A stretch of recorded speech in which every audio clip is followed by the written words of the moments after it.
masuknya itu bisa berapa besar, Mas? Uang keluar Sebulan. masuk tuh eh, besar, kalau dilihat dari mutasi itu lumayan besar sih Mas. Itu bisa di 2 sampai 4 M kalau total ya. Jadi masuknya 2 sampai 4 M per bulan dan keluarnya pun sama gitu. Hmm,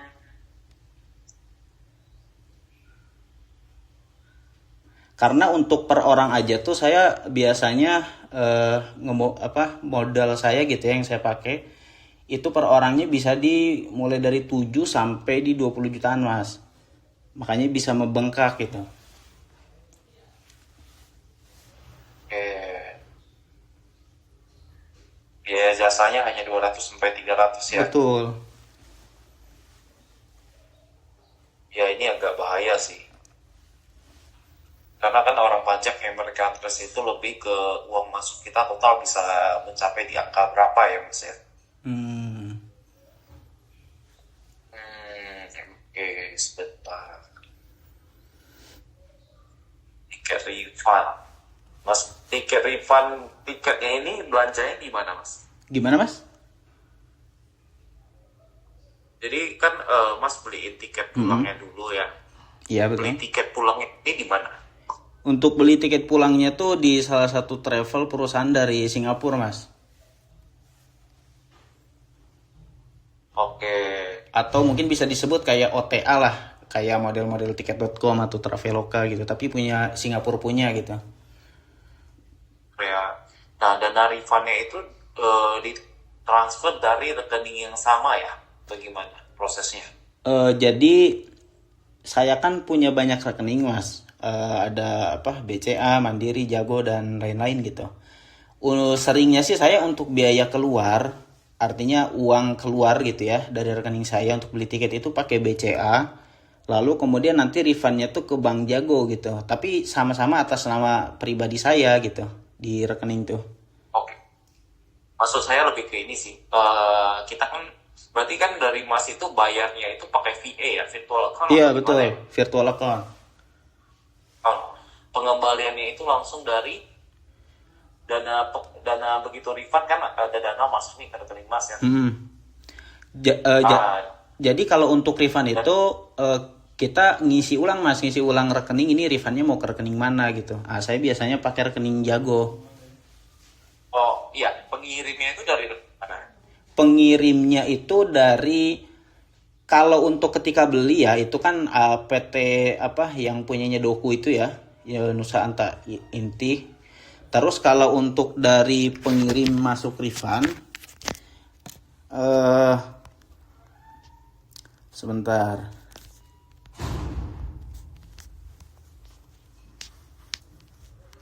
Sama sih Mas, untuk masuk refundnya juga tuh dari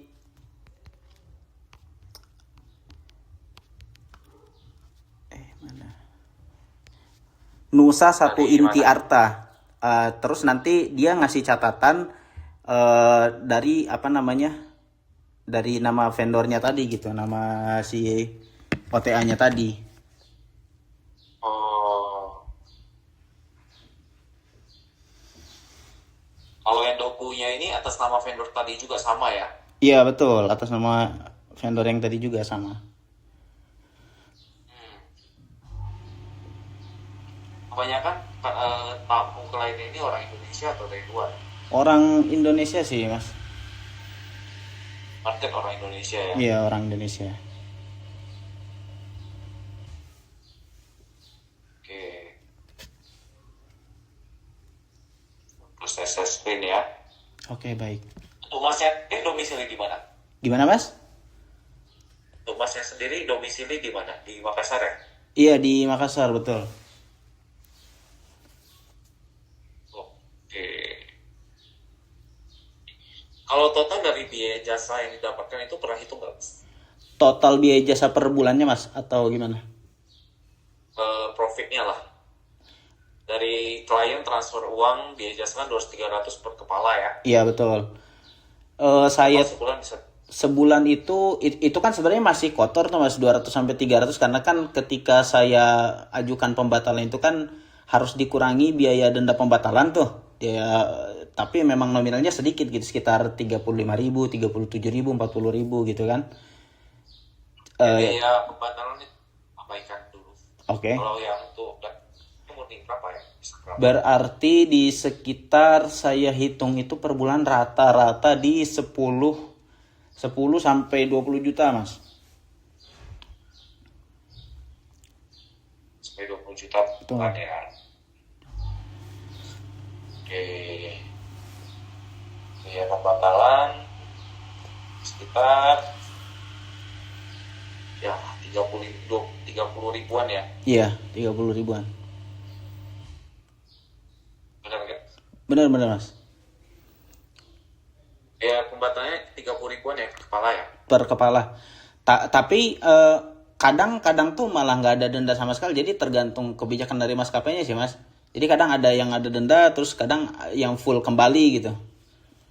Oh, random ya. Random betul. Oke. Karena untuk usaha ini memang keuntungan kan bisa capai 10-20 juta per bulan ya Mas ya. Betul, Mas. Cuman yang jadi masalah adalah perputaran dananya lumayan gede banget. Kalau per bulannya bisa 2-4 M, berarti kan setahun bisa berapa belas M ya. Bahkan bisa puluhan M kan. Iya, betul, Mas. Itu. Kalau sumber modal sendiri Mas dapatkan dari mana? Sumber modal itu awalnya saya kerja kecil-kecilan gitu. Ya kerja serabutan aja gitu, kecil-kecilan, terus terkumpul baru saya mulai usaha ini gitu, Mas. Oke. Kalau total modal saat ini dia berapa Mas? Total modal saat ini di angka 300 juta, Mas. 300 juta. 300 juta ya. Betul. Ya, oke. Ini agak unik sih untuk usahanya. Cuma secara budget sangat tidak bagus lah. Iya. Oke, kita lanjut dulu ya. Sebelum saya bahas ke modal ini, saya mau tahu juga untuk aset saat ini, Mas. Oke, Mas. Aset yang dimiliki atas nama pribadi apa saja? Aset yang dimiliki atas nama pribadi sih nggak ada sih, Mas. Paling ya kayak barang elektronik aja gitu untuk kerja. Berarti tabungan, deposito ada nggak, Mas? Deposito nggak ada juga. Oke, kalau investasi saham kripto? Investasi saham, kripto dan lain juga nggak ada, Mas. Ada ya, berarti murni dari tabungan diputar-putar ya, Mas? Betul. Oke. Kalau saran saya ya, ini kan masih ada orang pribadi ya, Mas ya. Kalau kita masih ada orang pribadi dengan usaha seperti ini, agak beresiko pastinya. Oke. Resikonya yang tadi takutnya dana ini kita dianggap sebagai omset. Tapi balik lagi, kita bisa membuktikannya nggak ke kantor pajak kalau one day kita dipermasalahkan. Artinya apa?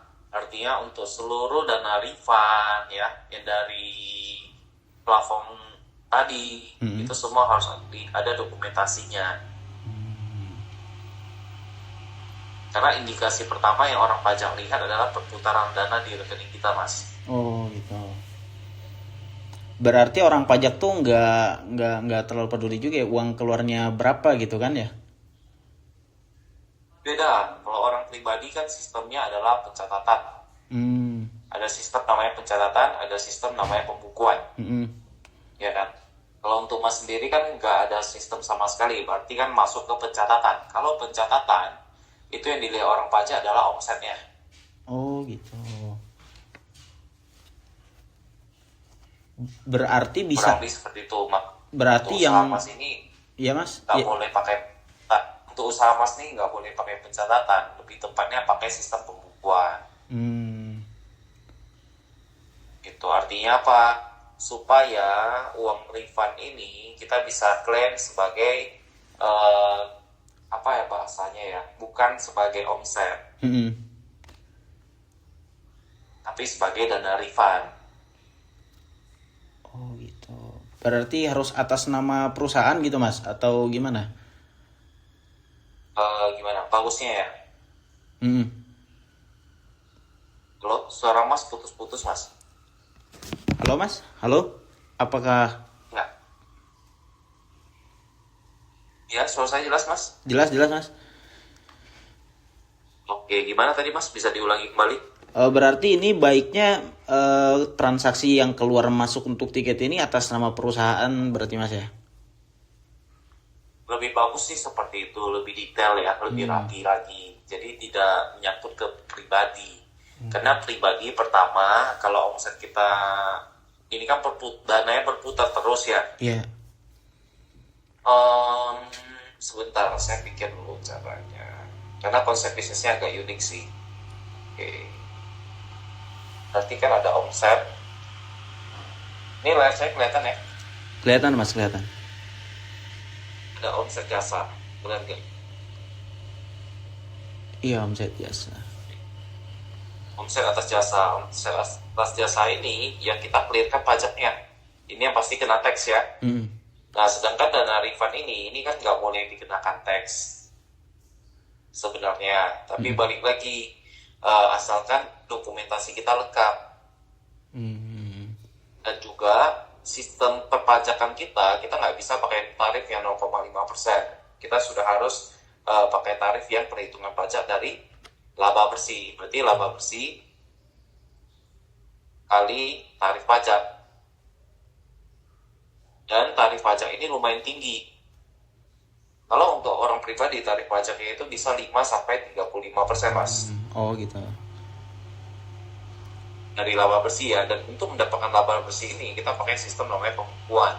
Pembukuan yang saya maksud adalah pembukuan yang resmi diterima oleh negara, yang ada neraca, arus kas, laba rugi, dan sebagainya. Itu paham ya? Paham Mas. Halo? Iya, halo. Ya. Jelas Mas? Jelas Mas. Berarti tapi kan tadi Masnya sempat bilang ya karena saya masih atas nama pribadi kan berarti bukan pembukuan gitu. Itu gimana? Apakah nanti saya meskipun atas nama pribadi bisa pakai pembukuan atau gimana tuh Mas? Bisa pakai pembukuan. Maksud saya untuk usahanya ini kan jatuhnya pencatatan ya. Karena apa? Karena pembukuan. Nah, berarti kan harus ditransisikan menjadi pembukuan. Gitu. Saran saya sih ditransisikan menjadi pembukuan supaya kelihatan langsung berapa laba bersih dari usahanya Mas. Oh gitu. Mana yang dana refund kan kelihatan jelas ya, mana modal, mana dana refund. Ya kan? Nah, cuman kalau masih bergelut di orang pribadi itu tarif pajaknya lumayan tinggi. Karena bisa dikatakan namanya jasa ya, pasti laba bersih kita di atas 80%, 50% kan? Iya. Nah, semakin tinggi laba yang kita dapatkan, semakin tinggi juga potongan pajaknya kita. Jadi solusi terbaik sebenarnya ya, buka perusahaan sih Mas. Buka perusahaan. Baik. Untuk perusahaan buka tuh CV atau baiknya CV apa PT gitu Mas? Oke. Saya jelaskan ya perbedaannya. Perbedaan pertama di CV dan yang kedua di PT. Jadi perbedaan ini dengan asumsi kategori pajak kita udah kita bayarkan di perusahaan ya. Jadi secara perpajakan itu sama kurang lebih, tapi perbedaannya ada beberapa poin saja. Perbedaan pertama itu di sistem gaji ya. Di CV untuk owner tidak boleh tarik gaji, tapi tarik prime. Dan prime ini tidak kena pajak, free tax. Kenapa? Karena pajak penghasilannya sudah dibayarkan oleh CV ya. Nah, sedangkan PT, penarikan gaji itu wajib. Nama yang kita tarik gaji itu kena pajak lagi 5-35% progresif. Makin tinggi kita tarik gaji, makin tinggi juga potongan pajaknya. Lalu poin kedua, letak perbedaan adalah di penarikan laba. Nah, tadi gaji sistemnya tarik bulanan atau penarikan laba ini Mas mungkin pernah dengar kalau PT itu istilahnya adalah dividen. Pernah dengar nggak? Oh iya, pernah. Ya, dividen ini setahun 2 kali tarik kalau di PT. Dan setiap kali kita tarik, kita harus bayar pajak 10% dari total penarikan. Sedangkan CV, istilahnya sama, prefer juga dan tidak kena pajak oleh owner. Oke. Lalu perbedaan ketiga yang paling orang sering dengar ya, dari sisi resiko. Mungkin Mas pernah dengar, PT itu jauh lebih aman dibandingkan CV. Pernah dengar nggak? Pernah dengar. Halo? Iya, halo. Ya, pernah dengar nggak? Pernah. Kebanyakan orang sering cerita PT itu jauh lebih aman daripada CV. Pernah dengar sih Mas, pernah dengar. Pernah dengar ya? Jadi sebenarnya secara resiko antara CV dengan owner itu menyatu. Artinya apa? Kalau misalnya nih kita ada pinjam hutang di bank nggak sanggup bayar, maka harta CV bakal tersita. Begitu juga sebaliknya, jika CV ada pinjam dana nggak sanggup bayar, maka harta pribadi direktur bakal tersita. Oke? Mas. Sedangkan PT resikonya terpisah. Jadi owner hanya bertanggung jawab atas saham yang dimiliki di PT saja. Tapi kalau kita lihat dari perbedaan ini, yang pasti yang menang adalah CV, benar nggak? Iya. Kelebihannya lebih kan PT. Jadi saran saya sih kalau usaha ini baru banget jalan, lebih bagus CV. Ataupun kalau usaha ini tidak memiliki investor, tidak ada partner di dalamnya, CV sudah oke sih. Kecuali usaha ini Mas ada join dengan temannya ya, bisnis partner ya. Itu lebih bagus PT. Iya. Kurang lebih gitu ya. Oke, siap Mas. Nah, tapi katakan kita sudah ready nih untuk buka badan usaha bentuk CV. Kewajiban kita apa saja? Pertama yang pasti pembukuan, ya kan? Yang kedua sudah pasti pajaknya lumayan, pajaknya lebih kompleks. Pajaknya ini terbagi menjadi dua, ada SPT masa dan SPT tahunan. SPT masa itu SPT bulanan ya, seperti gitu. PPH 21, 22, PPH 21, PPH 22, PPH 23 ya. Kita saya jabarkan dulu. Ada 4 ayat 2 sampai ke PPS. Dan ini dilaporkan bulanan. Ya. Iya. PPH 21 itu pajak atas gaji pegawai. Kalau memang ada karyawan, maka kita yang wajib hitung, potong, pungut, dan laporkan pajaknya. PPH 22 ini untuk usaha mas nggak perlu. PPH 23 ini atas jasa. Karena kan bidang usaha mas ini jasa ya. Iya. Jadi kita harus setiap omset yang masuk kita harus potong PPH 23 sebesar 2%. Oke. Kemudian 4 ini adalah pajak atas sewa. Sebenarnya ada banyak, tapi salah satunya adalah pajak atas sewa ya. Sewa itu seperti usaha kita ini kan namanya kita dirikan CV pasti ada alamat, benar nggak? Betul. Nah, ketika CV menyewa satu alamat, walaupun alamat tersebut adalah alamat kita pribadi, rumah pribadinya kita ataupun rumah orang tuanya kita, maka CV wajib bayar sewa ke orang tua kita. Dan biaya sewa kali 10% untuk bayar pajak ke negara.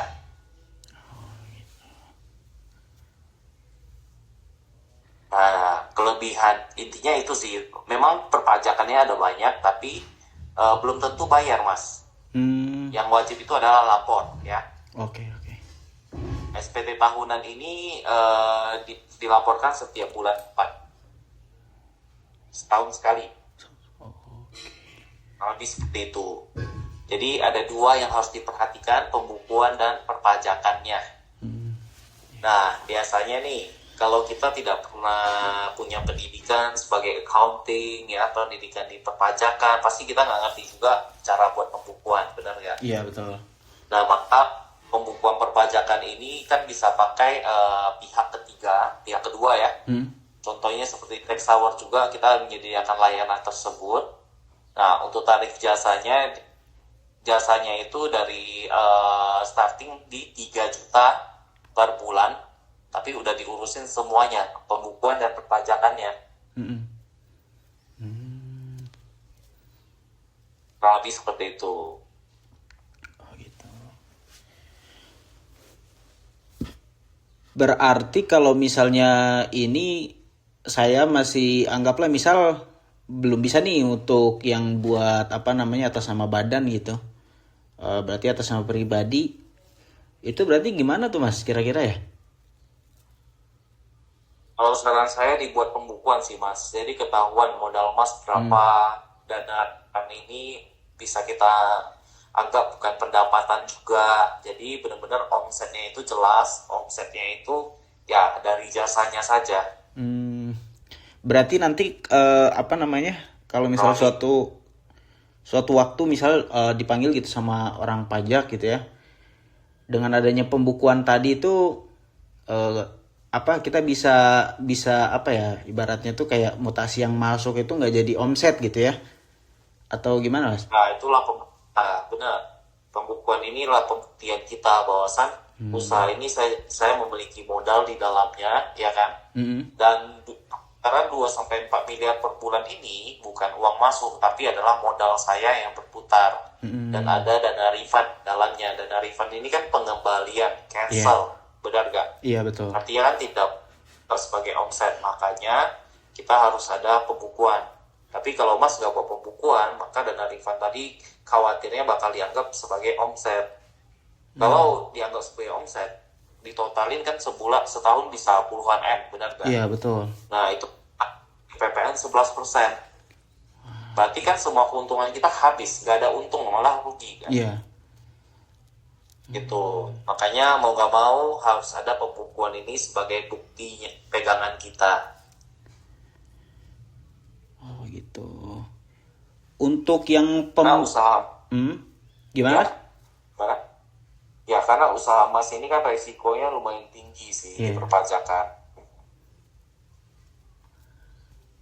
Untuk pembukuan ini Mas berarti pelaporannya itu per tahun ya tetap ya, yang satu tahun ya? Yang mana? Yang pribadi ya? Iya. Benar. Oh gitu, satu tahun. Ini kan saya baru buat yang NPWP 20 Februari bulan lalu. Itu berarti yang mulai pelaporannya itu Maret tahun depan bukan Mas?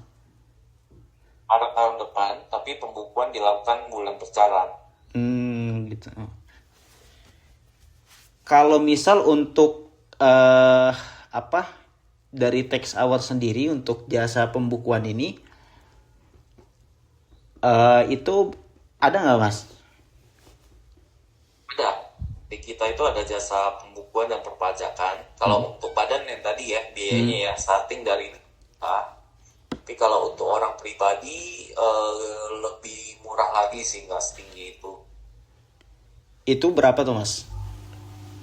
Kalau untuk orang pribadi ya, untuk skala usaha Mas ini dengan profit 10 sampai yang dihitung itu lebih ke ini sih Mas. Berarti total transaksi sebulan itu ada berapa banyak total transaksinya? Total transaksi saya kan ini baru buat kayak arus keluar masuk ya di spreadsheet. Saya udah cocokin kayak masuk misal keluar dari bank apa, terus refund dari bank apa, nominalnya dan lain sebagainya, itu kurang lebih di 120 sampai 140 transaksi Mas. 120 sampai 140 transaksi ya? Iya. Oke, untuk transaksi sebentar saya buka dokumen dulu ya.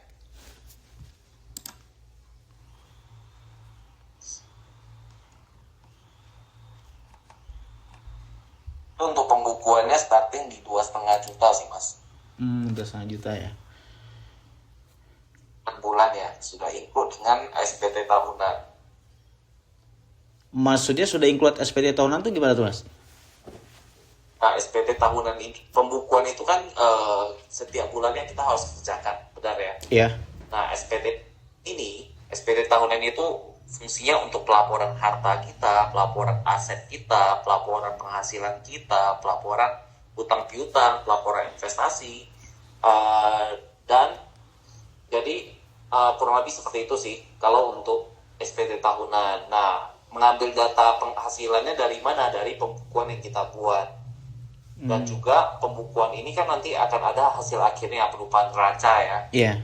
Nah, neraca kita submit di SPT tahunan orang pribadi di bulan 3 tahun berikutnya. Oh gitu. Berarti itu udah masuk dari pelaporannya gitu Mas ya? Ya. Berarti udah masuk dari pelaporannya atau gimana tuh Mas? Pembukuan ini dikerjakan bulanan, kalau untuk pelaporannya sudah include. Oh gitu. Jadi di bulan 3 depan nggak ada bayar lagi. Oh siap. Tapi kalau Mas tanya bagus mana orang pribadi atau perusahaan ya, saya lebih tetap sarankan perusahaan sih. Perusahaan ya. Kenapa? Karena kan ujung-ujungnya kita kan harus bayar pajak, benar nggak? Betul. Pajaknya kalau orang pribadi itu tinggi, persenannya 5-35%. Kalau untuk perusahaan persenannya kita itu rendah. Dia 22% dari laba bersih, plus ada insentif dari pemerintah diskon 50%. Jadi ya hitung-hitung kita kena 11% doang kalau laba kita omset kita masih rendah lah, masih di bawah 4,8 M. Jadi secara perpajakan akhirnya lebih murah di badan. Oh gitu. Tapi lagi-lagi untuk tadi kan 11%-an dari omset ya? Untuk yang badan. Ya. Itu berarti lagi-lagi omsetnya itu bukan yang ini kan? Dari omset, omset jasa lah Mas. Berarti Pisahin ya. Dengan itu kan nggak boleh kita anggap sebagai omset. Iya. Oh oke. Berarti kalau gitu omset jasa, anggaplah Mas, saya misalnya omset untuk jasa itu per tahun gitu. Misal berapa ya per tahun kalau ngambil angka 15 juta berarti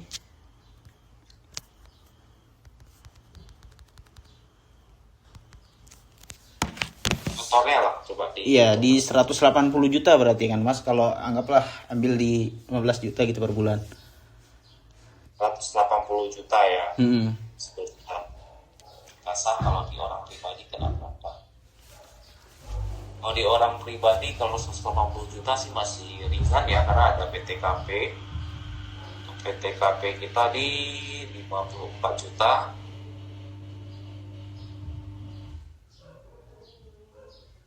Nanti teksnya kita dihitung dari 54 juta. Berarti ada 126 juta. Kita kena lapisan pertama itu di 5% dulu.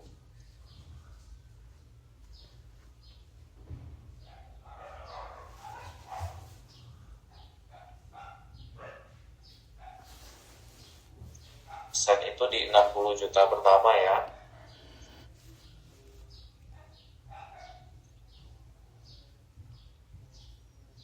Juta, kemudian di sisanya sekitar 100 juta.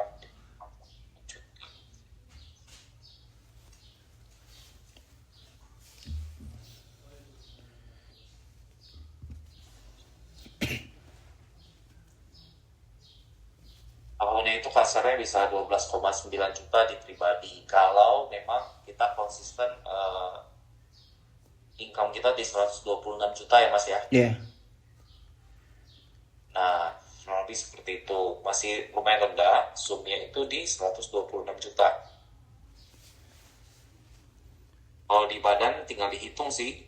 126 juta kasarnya dikalikan 11%, angkanya masih mirip-mirip. Nggak jauh. Kalau patokan kita 126 juta Mas. Berarti itu per tahunnya bayar di 12 jutaan ya? Atau gimana tuh Mas maksudnya? Ya, per tahunnya bayar di 12 jutaan.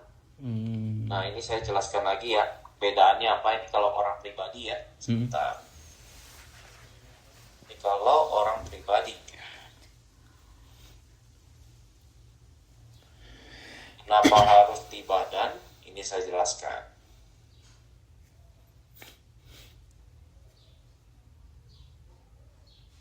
Lihat CV. Pertama, kalau di badan kita lebih terstruktur. Karena pertama kali mulai, kita pasti ada penyetoran modal kan? Iya. Penyetoran modal. Modal ini kita lihat kira-kira untuk beroperasi CV ini butuh modal berapa besar. Minimal harus siapin modal untuk 1 bulan. Anggapanlah 100 juta. Cukup nggak? 1 bulan. Ya, kan dana ini kan bakal berputar terus ya. Kira-kira butuh berapa? Paling di ini sih. Cukup 150 sih, Mas. 150 biasanya. Nah, 150 juta cukup. Nah, sisanya nanti kan akan terlihat lebih jelas, lebih rapi lagi. Modal utamanya 150 juta. Baru uang masuk atas jasa, uang jasa ya, omset jasa. Katakan tadi di 150 juta. Nah, sisanya nanti kan lebih terstruktur lagi uang refund berapa. Benar nggak? Dan seluruh arus uang keluar masuk kalau di badan itu lebih detail, lebih rapi. Artinya dia tidak akan tercampur dengan rekening pribadi ya, Mas. Itu aja sih bedanya ya. Kalau secara pajak akhirnya sih bakal sama. Kalau penghasilan kita memang 126 juta. Tapi kalau misalnya namanya usaha kan selalu naik ya. Omset pasti harap selalu naik, selalu tinggi, benar nggak? Kalau omsetnya sudah menyentuh 1M lah katakan omset jasa kita, orang pribadi sudah tidak worth it lagi. Mas bisa bayar pajak ke negara itu bisa 300 jutaan. Tapi kalau di badan lebih murah lagi, paling cuma 100 juta aja. Bahkan bisa lebih murah, isinya lebih kurang lagi lah, di bawah 100 juta pun bisa, karena tax spendingnya ada kalau untuk perusahaan. Kalau di pribadi tax planning agak susah sih, Mas. Oh gitu ya. Di perusahaan itu banyak tax planning lah intinya. Ini Mas, berarti kalau untuk badan tuh transaksi murni harus atas nama rekening badan ya? Atau gimana tuh, Mas? Iya, harus atas nama rekening badan semuanya. Baik uang jasa dari customer, terus uang keluar, uang masuk refund sama badan ya? Ya, semuanya badan. Ini kan alurnya lebih jelas. Iya. Dan kelebihan di badan yang pasti ya secara psikisnya kita sebagai owner ya, kita pasti nggak akan sembarangan pakai uang usaha kita. Karena rekening badan ini kan harus diakses pakai internet banking. Prosesnya cukup ribet. Artinya kita nggak suka lah sebagai owner untuk pakai dana perusahaan untuk dana pribadi. Itu aja sih perbedaannya. Kalau bicara soal tarif jasa ya, antara badan dengan orang pribadi nggak jauh sih selisihnya. Dari jasa pembukuan dan perpajakan selisihnya nggak jauh kok. Itu kalau anggaplah saya mau nih untuk jasa pembukuan, itu nanti apa yang harus saya ini gitu? Saya kan masih belum tahu ya sama sekali tentang hal yang seperti ini. Itu nanti saya harus kirim seperti apa gitu? Nah, anggapan ini contoh ya, anggapannya kita ke badan nih. Maka data itu apa saja? Yang pasti pertama, Mas kan pasti punya pencatatan sendiri, benar nggak? Iya, betul. Dana refund, ya kan? Lalu pencatatan di nasional.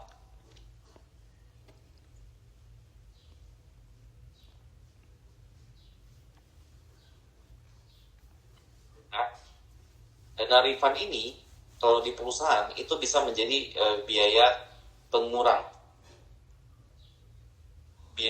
laba ya, Mas ya. Lalu ada pencatatan biaya operasionalnya kan ada banyak ya, kebutuhannya Mas seperti apa aja. Misalnya ada karyawan 1, maka itu masuk ke dalam biaya operasional untuk gajinya. Atau apapun biaya layanan sebagainya ya.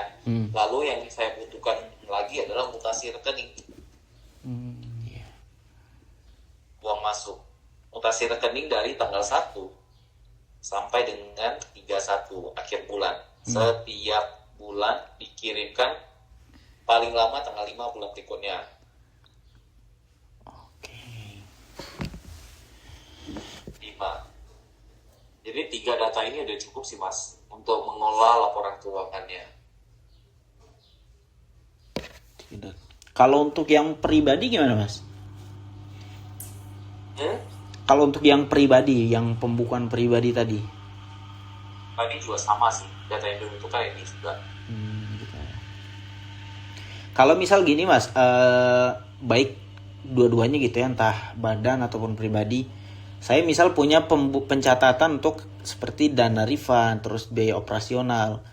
Tapi ternyata ada yang gak match gitu. Atau ada yang kelewat atau gimana gitu kan, itu gimana tuh? Kita biasa cocokkan dari mutasi sih Mas. Oh nanti berarti ada pengecekan ulang ya atau gimana ya?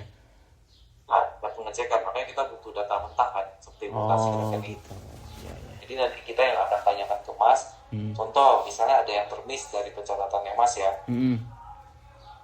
kita yang akan cross check kira-kira biaya ini tanggal ini biaya apa. Oh gitu, ya. Nah, jadi biaya operasional ini kan sebenarnya simple ya, tiap bulan pasti sama ya.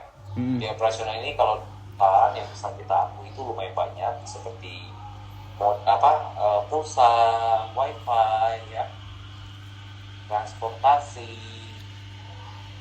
biaya makan dan sebagainya sih. Sorry Mas, itu apa? Gimana tadi? Jadi kalau biaya operasional itu kan banyak ya, apa saja. Saya jelaskan dulu, biaya operasional ini bisa mencakup gaji karyawan, net, wifi dan sebagainya, air, listrik ya. Lalu kira-kira apalagi nih yang Mas biasa keluarkan biayanya untuk perusahaan ini, untuk usaha ini? Paling itu yang dijabarkan. Seperti biaya iklan gitu ya dan lain sebagainya. Masuk juga berarti ya? Biaya iklan masuk juga. Oke. Biasa kan kalau misalnya Instagram kan kita ada beli centang biru ya. Iya. Itu juga bisa masuk. Oh, siap. Oh, seperti itu.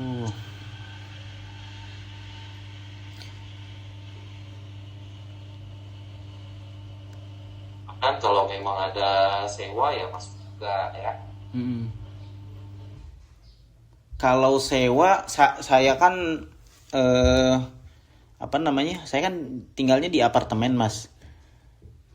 Dan itu juga merangkap gitu, selain tempat tinggal pribadi ya tempat tinggal biasa kalau ada klien juga gitu. Itu gimana tuh?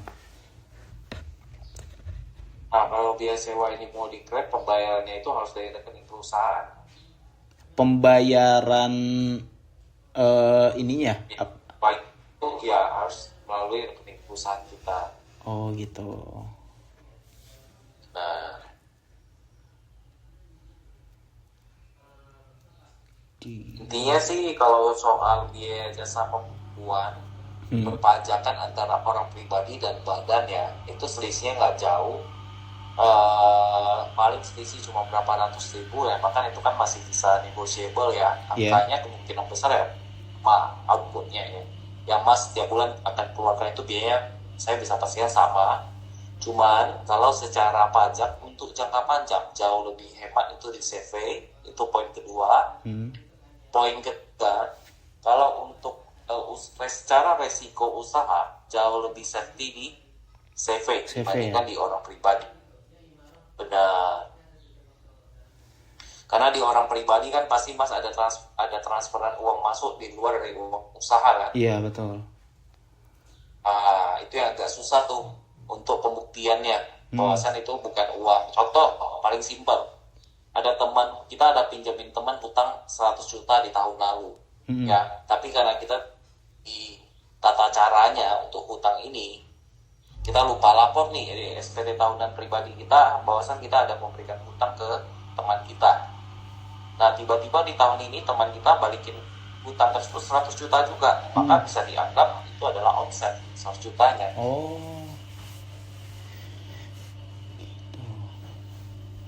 Kasarnya gitu ya. Jadi kalau lebih safety, lebih aman, pastinya di badan. Di badan, oke. Saya tuh kan sebenarnya gini mas, mau sebenarnya udah lama gitu. Saya tuh mau buat badan, cuman karena saya ini meskipun domisili di Makassar mas, tapi saya kan studi di luar negeri.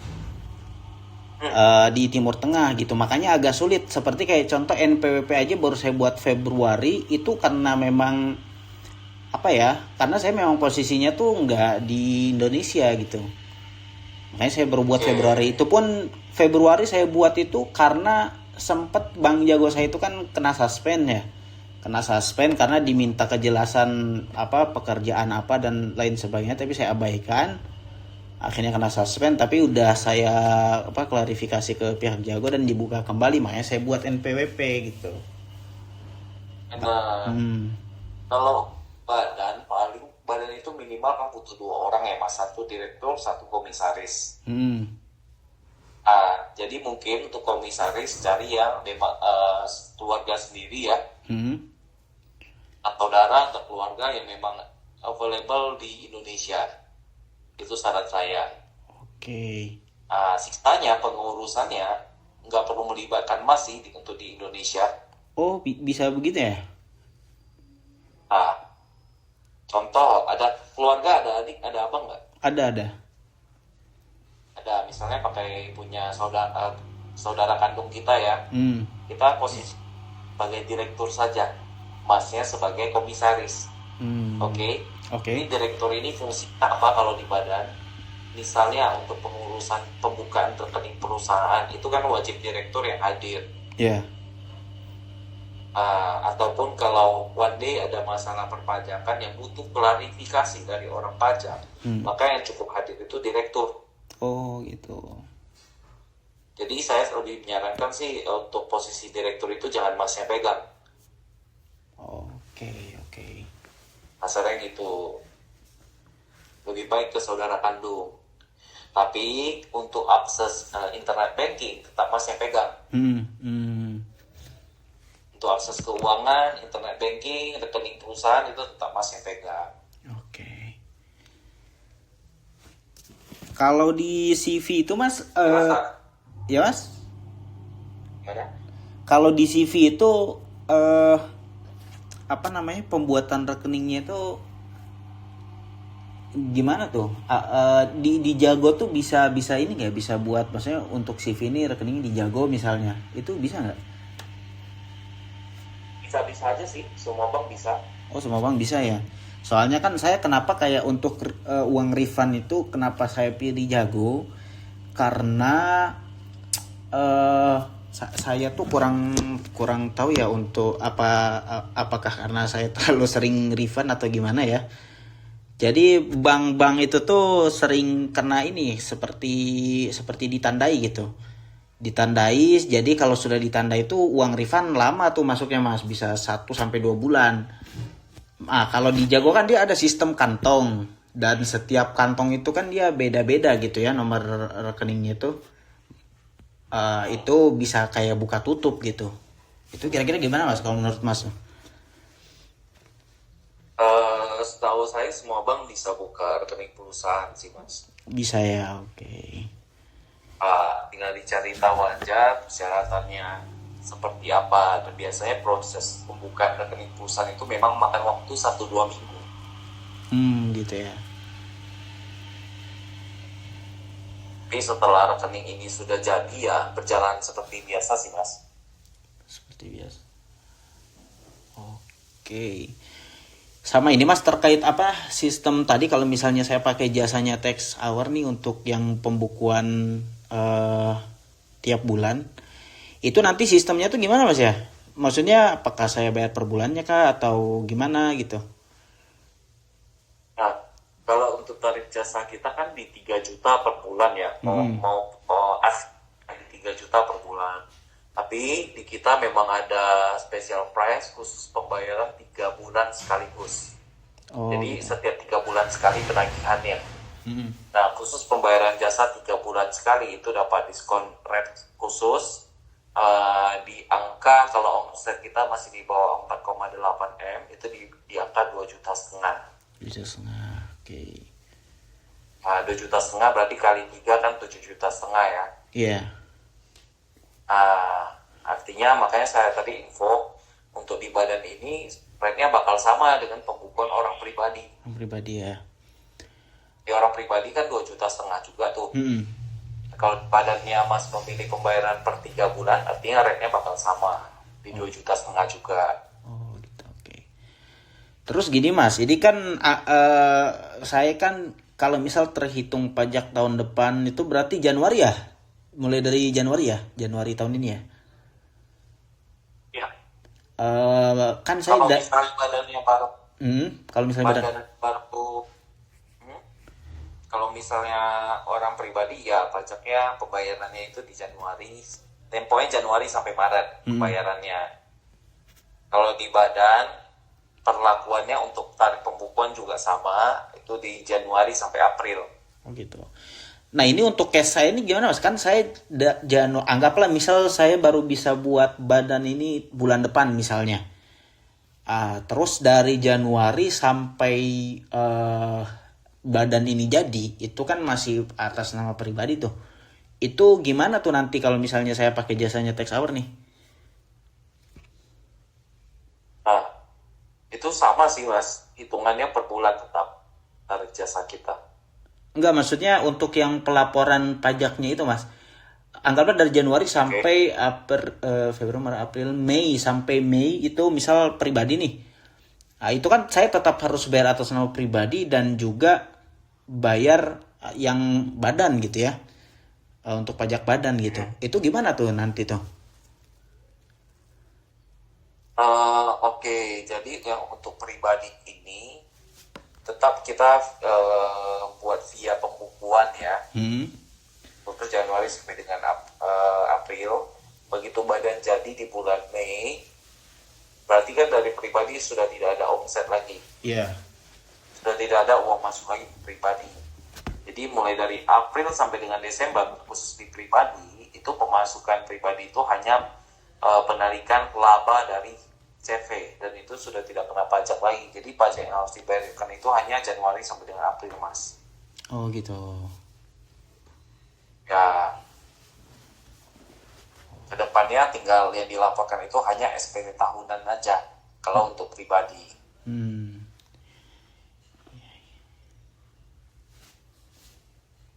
Oke, siap. Ini Mas, sorry untuk yang tadi nih, apa yang ini berarti saya kenanya itu baik orang pribadi maupun badan itu yang ini ya, yang 5%, 15% itu ya, sama ya? Kalau pribadi 5-35% tarifnya ya. Kalau untuk kan itu jauh lebih ringan. Flatnya maksimal di 22%, tapi kan dapat diskon 50%. Jadi kasarnya kita hanya bayar ya 11% saja dari laba. Ya kalau orang pribadi tarifnya sampai 35%. Semakin tinggi pendapatan yang kita terima, semakin tinggi juga tarif pajaknya. Bayangkan Pak, untuk 180 juta aja kita sudah mulai kena tarif yang 15%. Oh. Ya kan? Iya. Kalau kita anggapan 1M setahun, udah pasti rate kita kena yang 30%, makanya kena 300 juta lebih. Gitu, iya. Kalau yang badan ini flat berarti ya, yang itu kurang lebih di 11% ya?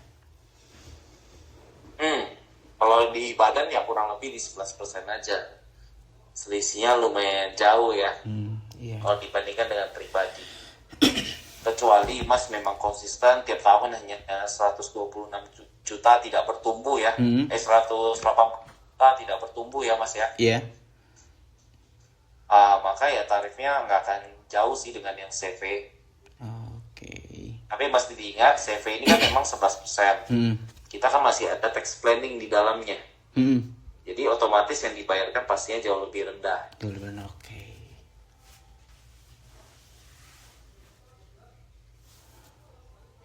Ini Mas, kalau misalnya untuk yang kasus saya ini, kira-kira Masnya pernah ngalamin yang serupa nggak? Atau misal bidang jasanya beda, tapi sama nih permasalahan ini kayak mutasi membengkak gitu kan? Kalau di pajakan itu ya, dia hampir semuanya sama. Tinggal kita ya yang aware nggak kira-kira settingan pajaknya seperti apa. Makanya untuk bidang Mas ini kan sangat jarang orang yang memiliki bidang usaha seperti Mas yang manfaatin celah dari migrasi kan. Iya. Dengan dana refund dan sebagainya. Tapi secara konteks pajak sama aja. Kalau untuk misal bidang jasa apa namanya, misal visa gitu ya, visa. Anggaplah ada vendor dia jual ke saya murah, terus saya markup harga, tapi customer ini transfer ke saya total dari harga visa plus markup itu ke rekening saya dulu. Baru nanti saya masukkan ke vendor. Itu masuknya kategorinya sama nggak nih sama kayak jasa tiket saya nih? Beda kategorinya. Karena uang masuk kalau udah seperti itu ya dihitung adalah uang masuknya. Oh gitu. Masuknya pasti sangat tinggi sekali. Dan nggak katakan kita ambil keuntungan hanya 10% saja. Tetap perhitungan dasar pajaknya itu yang pertama kali dilihat adalah uang masuknya. Kalau uang masuknya sudah melebihi 4,8 M, berarti Mas punya tanggung jawab pajak tambahan, itu pembayaran PPN 11% dari omset, bukan dari laba ya. Sekarang ini kan kewajiban kita hanya PPH, pajak penghasilan. Kalau omset kita sudah lebih dari 4,8 M, maka kewajiban kita tambah satu, yaitu PPN 11%. Berarti total masuk itu termasuk omset gitu ya, nggak bisa yang kayak saya gitu uang refund ini.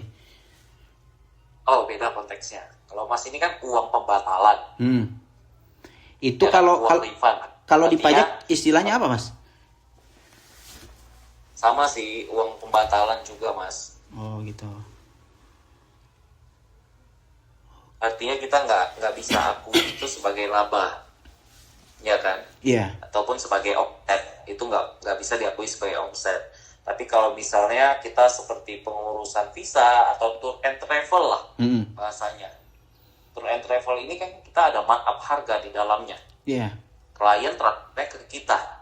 Baru kita tinggal ambil 90% ini modal, lempar ke agent. Ya kan? Agent keluaran tiket. Berarti kan kita ada profit 10%. Iya.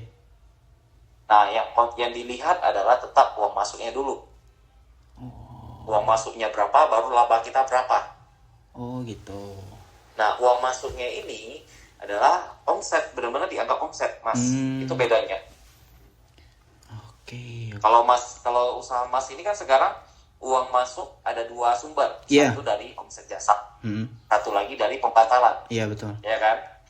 Nah, yang pembatalan ini tidak bisa dianggap sebagai omset. Itu bedanya. Oke. Kalau tour and travel, uang masuknya hanya satu, Mas. Dari klien kan? Iya, karena nyampur ya. Ya, itu udah pasti omset. Oh gitu. Jadi kalau udah tour and travel, itu wajib buka PT. Oh. PT ataupun CV. Oke.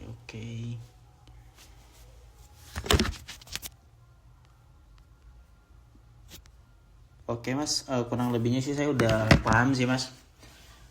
Apa ya? Ya, nanti paling saya chat untuk text hour ya, untuk minta tadi detail yang jasa pembukuan itu. Boleh, gak masalah. Oke. Oke Mas, kalau gitu. Thank you ya Mas ya. Ya, thank you. Makasih banyak Mas. Yuk, mari. Ya, mari.